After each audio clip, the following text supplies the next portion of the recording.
Mga katambay, mga kababayan, kamusta po? Si Kamanong po, nagbabalik na naman po muli para po magkomento po sa inyo dito po sa Tambayan mga kabayan. Magandang umaga po muna sa inyo, tanghali, hapon, gabi at madaling araw po sa atin lahat. Sana po nasa maayos po tayong kalagayan lahat mga kababayan. Umpisa na po natin, magkomentuhan na po tayo. Ito po, komentuhan po natin, ito po nga pahayag ng ating Vice President. Sinagot niya po at syempre po, may tanong din po siya mga tambay, bakit? Ayon sa Vice President, bakit alam na po ni BBM na siya po ay sinasabing yung kalalabasan. Bakit alam na ng Pangulo yung kalalabasan ng mga investigasyon? Bakit kaya? Nagtatanong din naman si Vice President. Alam niya na magiging resulta na hindi siya dawit? Ganun po ba? Pakinggan po natin ang pahayag ng ating Vice President at komentuhan po natin mga kababayan. Sinagot ni Vice President Sara Duterte kung bakit kumpiyansa si Pangulong Bongbong Marcos na hindi siya madadawit sa flood control scandal. Hinala ng bise parang alam na raw ng Pangulo ang magiging resulta ng investigasyon. Narito ang Express Report ni Camille Samonte. Bumuelta si Vice President Sara Duterte sa pahayag ni Pangulong Bongbong Marcos na hindi aabot sa Office of the President ang katiwalian sa maanumalyang flood control projects. Ang maanghang na tanong ni VP Sara, bakit daw kumpiyansa ang Pangulo na hindi siya madadawit sa katiwalian? Ibig sabihin, siguro alam na niya kung ano yung kalalabasan ng inquiry at ng investigasyon.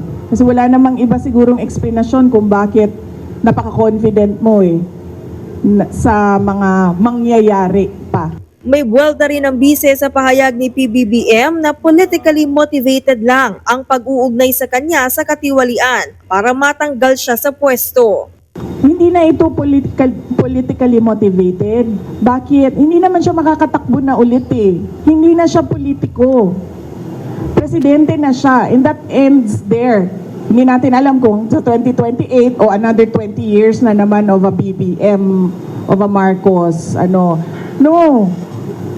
Hindi na siya hinahabol ng mga tao, ng taong bayan dahil politiko siya. Hinahabol siya ng taong bayan dahil wala siyang ginagawa bilang Pangulo. Gate pa ng bise, wala namang destabilization plot laban sa Pangulo. Naratibo lamang daw ito ng administrasyon. Sa kabila yan ng mga umuugong na banta ng kudeta dahil may ilan umanong retiradong opisyal ang nananawagan sa militar na bawiin ang suporta sa presidente. Isama pa ang sunod-sunod na kilos protesta kontra katiwalian. Walang nagsasabi na oust Marcos. Ang merong mga grupo na nagsasabi resign. Yun lang ang the most na sinasabi ng mga tao. Hindi yun destabilisasyon.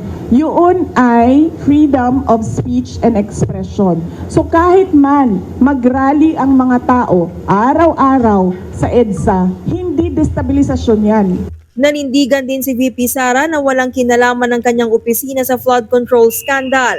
Wala naman daw kasi siyang proyekto na may kinalaman sa DPWH. Wala rin daw siyang budget insertions. Kaya hinala ng bise, Tingin ko, susubukan nila na paabutin sa akin dahil sa kaalyado ni dating Pangulong Rodrigo Duterte, si Senator Bongo. Doon siguro nila gagawan ng kwento yon. Yung part na ako, si PRD, nasa gitna at si Senator Bongo nasa kabilang side. samantala, agad namang bumuelta ang Malacanang sa mga bagong pahayag ng bise. Ayon kay Palace Officer Yuse Claire Castro, kaya lang daw kumpiyansa ang Pangulo na hindi ito matadawit sa katiwalian ay dahil alam niyang para sa bayan ang kanyang ginagawa at hindi pansarili lamang. Ang Pangulo pangaraw ang naging susi para masawata at maiwasan ang anomalya. Hindi raw ito natakot magpaimbestiga, bagay na hindi raw nagawa ng nakaraang administrasyon. Nagbabalita mula sa frontline. Bakit? Meron bang ganyan kalaking anomalya nung nakaraang administrasyon? Meron po ba? Meron po bang ganyan anomalya? Flood control pa lang, isang damukal na ang issue, isang damukal na ang sangkot, politiko, mula sa baba, meron. Hindi po ba? Nakita nyo po? Meron po ba sa nagdaang administrasyon kay dating Pangulong Duterte na nagiging issue po yan? Ngayon hanggang baba Baka pati si Mayor pati si Gob. Di ba? Si Congressman, si Senador. At magmula sa Malacanang. Hindi po ba? Nakita nyo po yung mga issue, pati nga sa Malacanang, pati executive secretary. Yung opisina. Nadadalan daw po. Di po ba? Ibang klase. Nadideliveran, nangungumisyon. Nakita nyo po. Kaya dito po sa ginagawa po nila, talagang si Vice President ang pinupuruhan po nila. Hindi po ba? Ang laki po ng anomalya ay nasa kanila. Sila po ang gumawa ng napakalaking anomalya, lalong-lalo ang korupsyon. Pero kailangan po nila i-divert sa Vice President at sa pamilya Duterte at sa dating Pangulo at kasama pa si Senator Go. Hindi po ba? Ganun po talaga Dahil nga yung sinasabi rin ng Vice President, bakit kumpiyansang-kumpiyansa itong si Pangulong, ito si BBM? Bakit kumpiyansa? Bakit alam niya na ba ang kalalabasan ng resulta ng investigasyon ng binuo nila na ICI? Ano ba yan? Alam na? Siyempre. Sila nagbuo Alangan siya nagbuo, siya nagutos. Siya idadawit. Siya nga nagutos. Hindi mo ba? At siya ang Pangulo. Kaya maganda po yung sinabi ng Vice President hindi ka na presidente. Hindi ba? Hahabulin ka lang ng taong bayan kasi wala kang ginawa. Diyan ka hahabulin. Pero meron pong karugtong yun May logic po yun. Yung hahabulin ka ng taong bayan. Dahil pag hindi ka na presidente, isang damukan na pananagutan ang hahabulin sa'yo.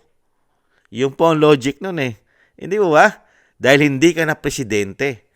Ngayon, pwede ka na sampahan ng isang damukal na kaso na pinagagawa mo ng 6 na taon kung matatapos mo.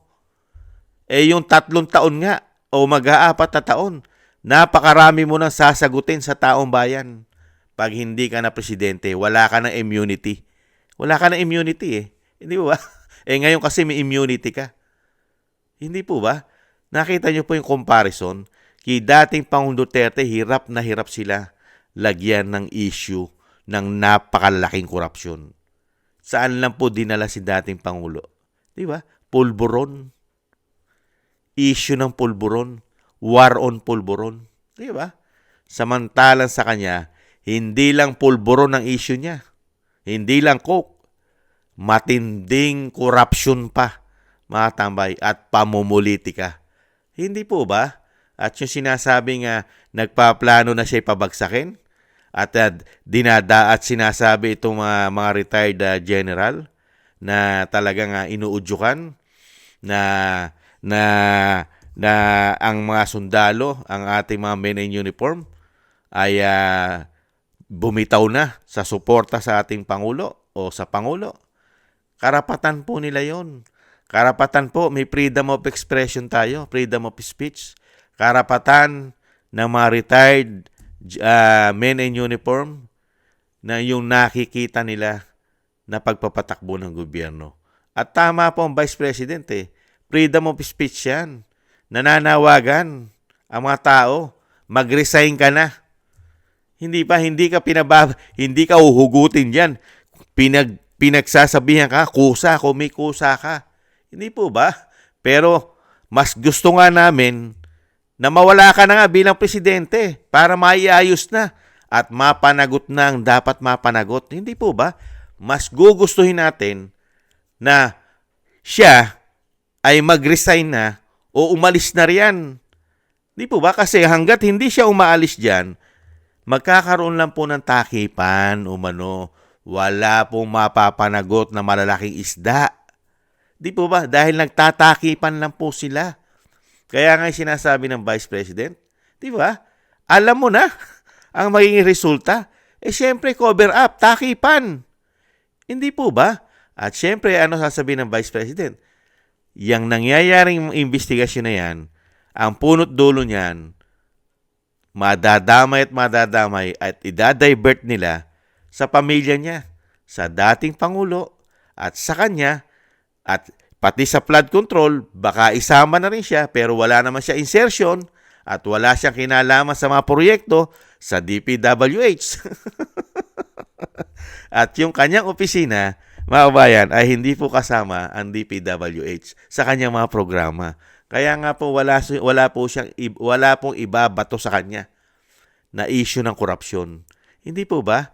Saan lang po siya dinadala? Lagi lang po siya dinadala saan? Confidential fund. Samantalang lahat sila ay may confidential fund. Lalong-lalo ang Pangulo ng Pilipinas. Hindi bababa sa 4.5 billion ang kanyang confidential fund.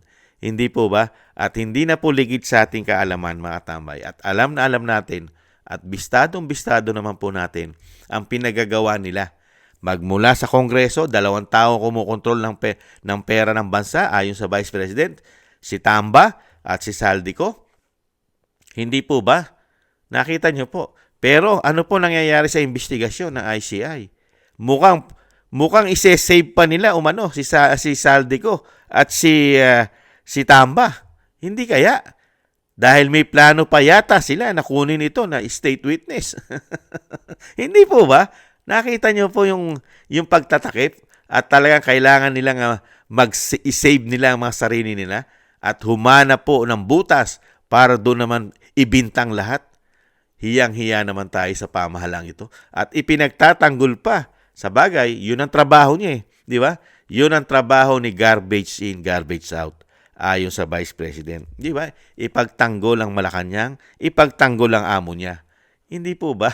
Hindi naman po bobo tanga ang mga Pilipino. At sasabihin ni Claire Castro na sa administrasyon lang daw po ngayon ni Bongbong Marcos, na lumalaban sa korupsyon. Nilabanan ng korupsyon. At siya nagpapahayag, mga kabayan. Siya, ang tinutugis niya ngayon ng korupsyon, hindi katulad ng nakaraang administrasyon, mga kabayan. Pag po ang lagi ninyong pinakinggan at pinaniwalaan itong si garbage in, garbage out, mga kabayan, hindi ka tatalino. Never kang tumalino pagka yan po ang iyong pinakinggan. Si garbage in, garbage out, mga tambay. Mananatili kang tanga, bobo, at magiging gago ka pa. Pagka yan po yan ang pinakinggan mo. Kasi, una-una, matututo kang magsinungaling sa katotohanan, mga kabayan. Matututo kang magsinungaling. Hindi po ba? Dahil nga po, lahat ng katotohanan ay pinagtatakpan. Di ba? Yung katotohanan, pinagtatakpan. At ang gusto po na ibigay sa Pilipino, yung katotohanan pala, ayaw nilang ihayag. Yun po pala yun. Yung katotohanan, ayaw nila expose yung katotohanan. Ang ipinahayag sa Pilipino, puro kasinungalingan. Ganon po pala. Ganon sila mag-twist, mga kabay. Itinu-twist po nila. Kaya po itong pamahala na ito, walang nagagawa. Wala. Nada. Mag-aapat na taon na po, walang nagagawang malaking proyekto. At walang nagagawang solusyon sa problema ng bayan. Nada. Hindi po ba? Puro pangako.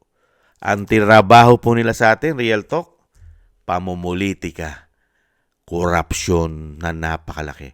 At kung sinasabi mong lumalaban ka sa korupsyon, wala ka pang pinapangalanan. Wala pa, lalong-lalo sa mga kaalyado mo. At kung sinasabi mo malinis ka sa korupsyon, bakit ayaw mong paimbestigahan ang probinsya mo? Ayon kay Manong Chavit, napakarami dyan na mga proyekto. Di po ba? Binuhusan ng bilyong-bilyong proyekto at diskaya rin ang karamihan nakakuha ng mga kontraktor dyan. Hindi po ba? Ayon kay Manong Chavit, bakit iniiwasang imbestigahan ang Ilocos Norte? Hindi po ba kayo nagtataka? Para hindi masangkot sa korupsyon. Diba? Kaya kampanting-kampante. Kampanting-kampante si BBM, mga tambay. Kasi siya ang nakaupo. Siya ang nakaupo, kaya kampante pa siya. Pag hindi na siya Pangulo, ayon sa Vice President, hindi ka na Pangulo. Diyan ka hahabulin ng taong bayan dahil wala kang ginawa. Meron namang ginawa, mga kabayan. Ano ginawa? Puro korupsyon ang kanyang panunungkulan. Korupsyon ang issue, isang damukal, mga kababayan. Yan ang hahabulin sa kanya. Ang pera ng taong bayan, may ginto pa. Hindi po ba? At lahat ng mga departamento, pati PhilHealth, ginalaw ninyo umano. Pati ang mga bangko. Hindi po ba, mga kababayan? Maraming salamat po sa ating Vice President at nananatili pong matatag at talaga nagpapahayag po ng katotohanan sa taong bayan. Kailangan po natin ang ating Vice President, mga kabayan, para po muling ibangon ang ating bansa sa pagkakalubog sa kumunoy at sa basurahan. Mabuhay ka, Vice President. Kailangan ka ng bawat Pilipino, ng taong bayan. Hindi namin kailangan ang mga sinungaling nakakambal ng magnanakaw, mga kababayan. Thank you po sa gusto po ng ating Tambayang Makabayan sa YouTube at TikTok at ganoon din po sa mga subscribers natin. Maraming salamat po sa inyo. Mabuhay po kayo. At sa mga nagbibigay po ng tulong at biyaya, thank you rin po sa inyo. Mabuhay po kayo. Shoutout po sa inyo lahat. At sa mga nagko-comment, like, share, and subscribe, maraming salamat din po. At sa mga panalangin po natin, mga tambay, magkaisa po tayo. Isama po natin sa ating madasal na maingatan po ang pamilya Duterte, ang ating Vice President at ang ating dating Pangulong Duterte na sila po'y maingatan sa kapahamakan at madugtungan pa po ang buhay at kalakasan at makalabas po sa lalong mabilis ang dating Pangulo. Thank you po sa mga dasal, mga kabayan. At tayo rin po ay magdasal na tayo po'y maingatan at ang ating buong sambayanan. Thank you po, mga tambay. Ingat po tayo. Konting tiis na lang po. Bye-bye.